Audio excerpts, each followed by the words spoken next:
Still on the eThekwini Metro, the Metro has granted Operation Dudula permission to march in Durban tomorrow. The municipality has, however, warned the movement against violence and discrimination of foreign nationals. For more on this, joined now by eThekwini Metro spokesperson, Superintendent Parboo Sewpersad. Superintendent, good evening and thank you very much for your time and joining us tonight on In Focus. What consideration did the Metro take in allowing Operation Dudula to march tomorrow?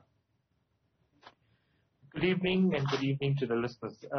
Firstly, the Dudula movement had made an application to the Durban Metropolitan Police Service on behalf of the responsible officer, who is the city manager, for a march which is scheduled tomorrow, the 10th of April, from 10 o'clock in the morning at Church Walk next to City Hall in Durban to the point SAPS.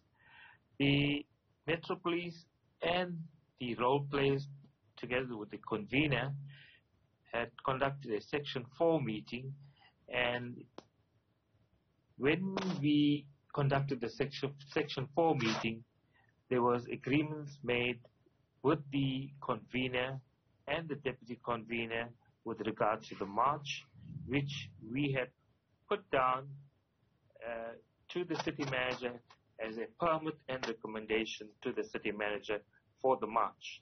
The march was approved yesterday afternoon, and all systems are go for the march tomorrow morning. Our deployments are in place. We have done joint planning with the South African Police Services and other law enforcement agencies for the march tomorrow morning. What are the limitations and permutations here, Superintendent, in terms of the number allowed and in terms of the movement of where the march is allowed to go?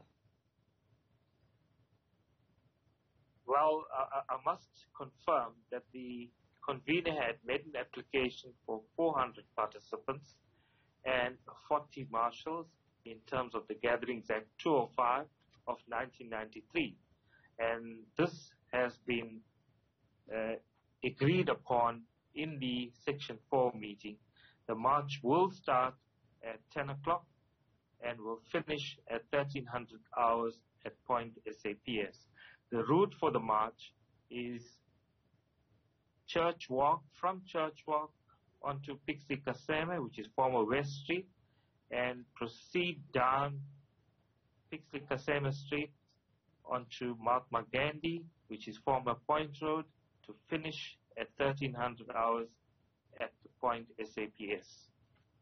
So you're saying under no circumstances, for example, will the marchers have access to the workshop, which is a popular trading marketplace in eThekwini, where, of course, there are all sorts of people that trade, including some foreign-owned shops. Previously, those shops were closed because of the fear that what we have seen, of course, in the past is the inability to control the crowds as far as these matters are concerned. I can confirm that we have adequate deployments in place to confine the march or confine the gathering before the march on Church Walk outside City Hall. Yeah, and as far as the criminal acts, then how are you going to control the crowd, particularly when it comes to the vandalism of shops and so on and so forth? Well, we have the South African Police Service, and we will play a supportive role from the Metropolitan Police Service with the SAPS against any contravention that is taking place. And we understand, of course, that these operations and marches are also sometimes end up with people looting of shops and the harassment of people. So what is your advice as the Metro to the shop owners? Should they be keeping their shops open during the time stipulated?